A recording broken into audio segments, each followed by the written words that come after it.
Okay, so it's painful not to have anything to look up to or anyone to look up to. This is, what would you call it, an experience that the Buddha discovered, that not having anything to revere, not having anything in one's life that you naturally look towards, a higher dimension as it were, is a painful state of being. And yeah, I can remember when I was very young, I was moved when I looked up and saw the stars in the sky, and I was filled with wonder and had an experience of beauty and was very moved by that. And that experience of wonder, beauty, much bigger perspective, you could say is a very deep and important human need that needs to be fulfilled. And in a sense, that thread led me to becoming a Buddhist.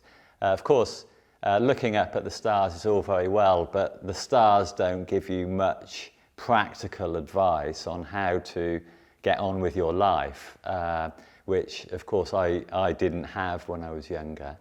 But when I came to the Buddhist Center and came into this room and came across the teachings of the Buddha and other Buddhists, I realized that it is possible to have someone and something to look up to in life that also has a practical application, which means that I can move towards it. And I found that very, very satisfying and important.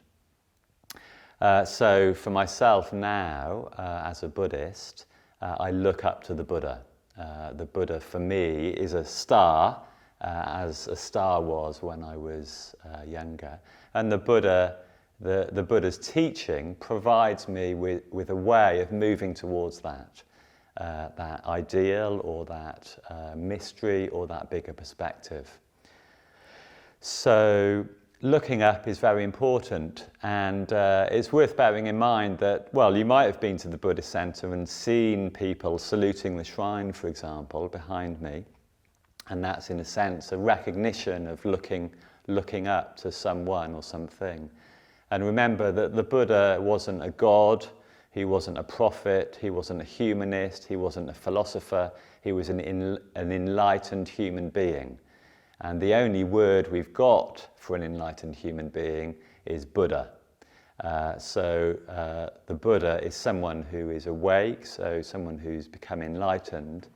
And me as an unenlightened human being, I am able to look up to the Buddha. Yeah, so that's a very important aspect of being a healthy human being, as far as I can see. So how that manifests is actually we also need a teacher. We need someone who can explain to us the teachings of the Buddha so that we can put them into practice. And I also have a teacher, Sangharakshita, who has taught me the Dharma through his teachings and his books and so forth. So what you might see when you come to the Buddhist Center is, before a class starts, is the leader of the class will ask everyone to salute the shrine, and everyone will stand up and then recite a few short verses and then bow down to the shrine. So one way of being able to make yourself look up, as it were, is to make yourself low. So if you're walking around from a high point, it's difficult to look up because you tend to keep looking down. So if you make yourself low, metaphorically as it were, and literally, it's easier to look up. So that's why you bow. You bow to make yourself low.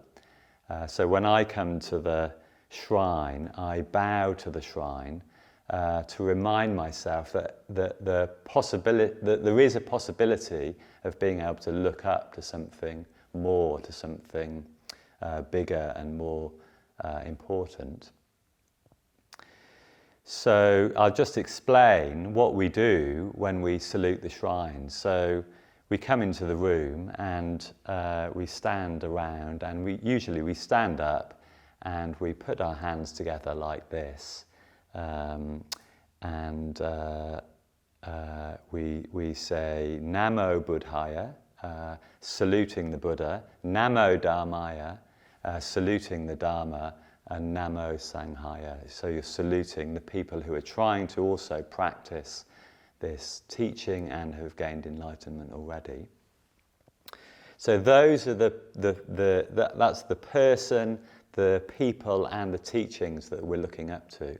And then what we do is we just bow our body, put our head to the floor ideally, like this. Yeah, and that's an act of reverence, making ourselves lower so that we can learn to look up to something beyond us.